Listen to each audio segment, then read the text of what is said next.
Well, Mayor Zach, welcome back to the location we were just at 2 days ago. Brand new aquatic center and pool, so we haven't made a whole lot of progress yet. Obviously, the pool's not built yet, but you're working on it. Yeah, there's some activity. As you see, there's some staking going on, and the silt fence is being installed. Our understanding is here in the next week or so, there's going to be construction equipment being mobilized to the site. But yeah, we're standing at the corner of 8th Street and Chestnut Street, just outside the skate park here, with Whitterfield in my background. We're very excited to be breaking. We just broke ground on the pool project here. It will be about a year of construction, but it comes as a result of about 20 years of community planning and debate and discussion about the need for a new community pool, one that serves not just the city of Wisconsin Rapids residents, but one that could potentially bring people to the community. And so we're very excited to get this $12 million investment and facility underway in the city. It goes a long way for us in terms of our priorities and efforts to attract and retain young families and young adults. We know that these facilities don't just serve young families, they also serve seniors and folks across the age spectrum. But to have this facility come to fruition is just another kind of the latest and greatest as it is to Wisconsin Rapids' efforts to become a more vibrant and prosperous community. We've seen a number of business investments, as we've talked on past shows or talks around Metalco's $80 million investment. That project continues to be on track. Those folks are still waiting for some of their permit review to be concluded. It's at the state level right now, and so we're prodding the state folks along to say, come on, we want to get groundbreaking underway this spring, as do they, because we know that Wisconsin weather is always unique and interesting every year, and they don't know how long, they can't predict the future or what the construction season will bring. So we still remain on track, and I would suspect come July or late June, we're going to have a groundbreaking for that project. So that remains on track. And associated with that, there's a number of reconstruction projects throughout the city. We've previously talked about the reconstruction over on East Grand, which is the downtown, the east side of the downtown area, all the way up to 8th Street here, just a couple blocks north. That project remains on track.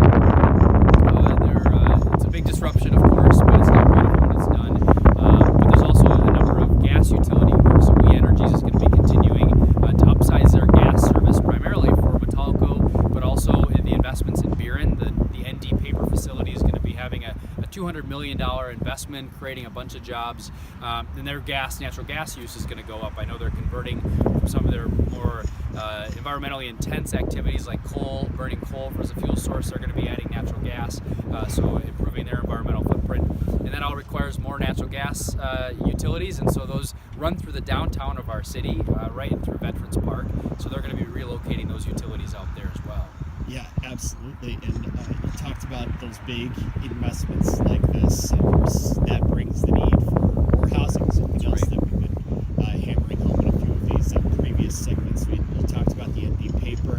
They just announced actually a $1.7 million tax incentive for 3 years for the jobs that they're creating. Yeah, they're anticipating not only about 27 to 30 jobs at the facility, but maybe as many as 30 ancillary jobs that can be created indirectly as a result of that.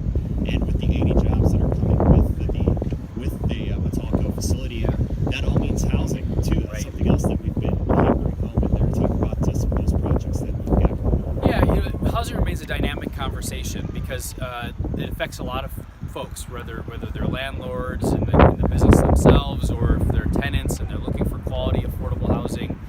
We're going to be breaking ground on a senior facility project downtown, which is age-restricted, 55 and older, independent living, not assisted living, but independent apartments.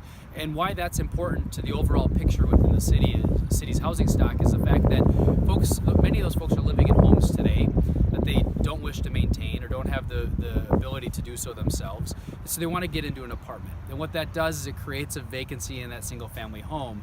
And many times those homes are great starter homes for folks that are moving to the community, maybe to take a job, maybe move out of an apartment. So housing is all connected. So when you add capacity in one area, it relieves some challenges or pressure in another. And so we're also going to be breaking ground in the city on a non-age restricted but apartment complex for 60 units over on Mid-State Technical College, just off their campus. And that project is, again, more family friendly, but it could be really anybody within the age spectrum. That project is market rate. It's not there's no tax credits or any income restrictions. The one downtown is income restricted for a portion of the units.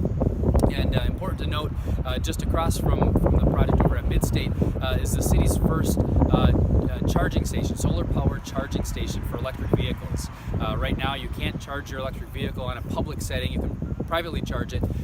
So we held that ribbon cutting a couple of weeks ago over at Midstate Technical College, because while it charges your car from the power of the sun, it also recharges the grid when no one's charging their vehicles. So it's a real cool addition into our community, and we'll have to go on site there at some point to talk about that project. Absolutely. Electric vehicles and things like that are all the rage these days. Yeah. Of course, we don't know how well they'll hold up to a Wisconsin winter sometimes, especially one like we've just had. But it's definitely an interesting option for folks out there.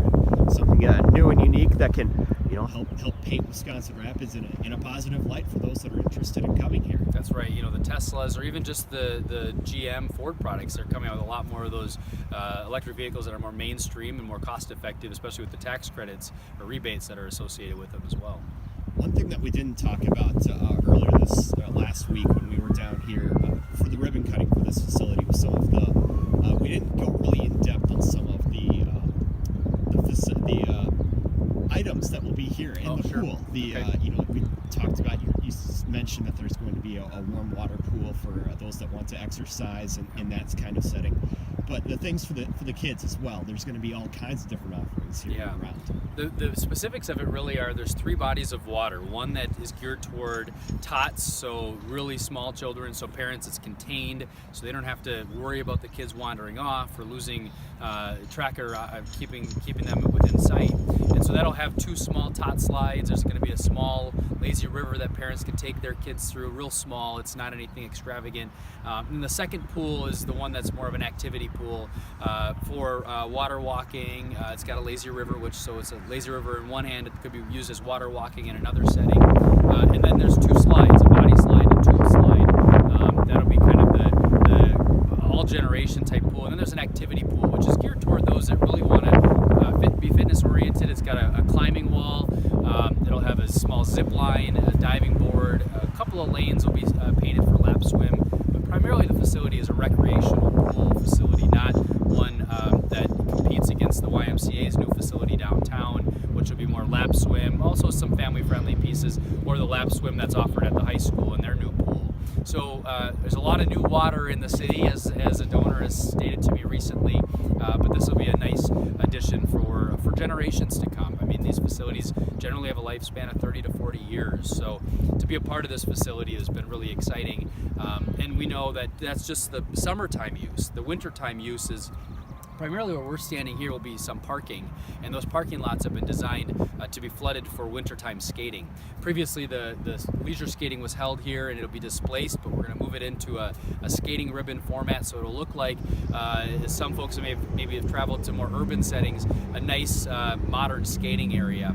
And then it'll also have low board hockey, so we're going to co-locate all of our winter uses. So while the summer pool admissions area will be used for that purpose, in the wintertime it'll be a warming shelter. So folks can come in and put on their skates and warm up if they've been skating, buy hot chocolate. There'll also be a concessions area, an open air park shelter, so folks can come have birthday parties, family gatherings at that facility, and a nice playground. So those are outside the fence, meaning they're not fee-for-use facilities, so people can just literally show up and enjoy the facility here. So really what I'm hearing there is you've thought about everything when it comes to this, because you are using a good deal of public money for this project. That means it's not something that needs to be used or could be used or should be used just 3.5 months out of the year. This is something that you will get year-round use out of, and people from all over can enjoy. That's right. And the tennis courts, I can't forget those, because the tennis courts are doubled as pickleball courts. And as we know, pickleball is the rage these days, and so I just came from a discussion this morning with some folks that are very excited. They're a little concerned because probably the tennis courts are going to be out of commission for a portion of the summer while they're replaced, but really a brand new complex. Witter Field is very popular, as we know, for the Rafters and for Legion baseball, as well as our high school teams, baseball teams, and so this will be rounded out as just a multifaceted destination for not only our residents, but really for the region to enjoy. And again, speaking of the Wisconsin Rapids Rafters, are going to get underway later this week. That's right. It's start of the Northwoods League season. We've got a lot of great high-level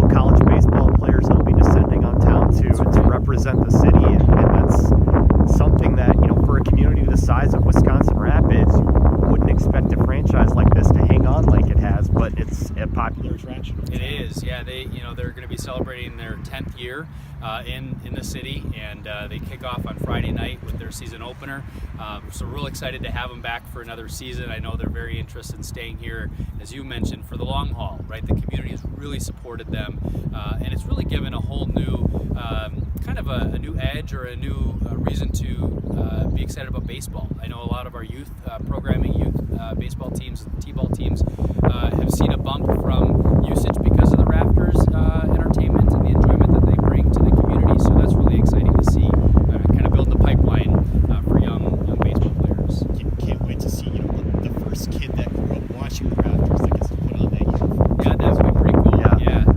And I mean, in the Northwoods League, it just shows that this league, it kind of survives based on communities like this. Yeah, you've got the Madisons, you've got teams in the Milwaukee area. You're going to have One of the Twin Cities in a couple of years, but a town of 18,000 people like this can hang on to a franchise like this as well. That's right. I think. Excuse me. I think it's going to be a great, obviously, for the whole region. And they've actually added different a south and a north, and it's been neat to see how far these teams travel to the community. And obviously, they bring spectators and fans with them. But to have a team, in a small market like Wisconsin Rapids is pretty exciting. Absolutely. Well, we look forward to what the season brings, and look forward to more of these discussions in the near future as well. I always appreciate the time. Thanks, Michael. Yeah.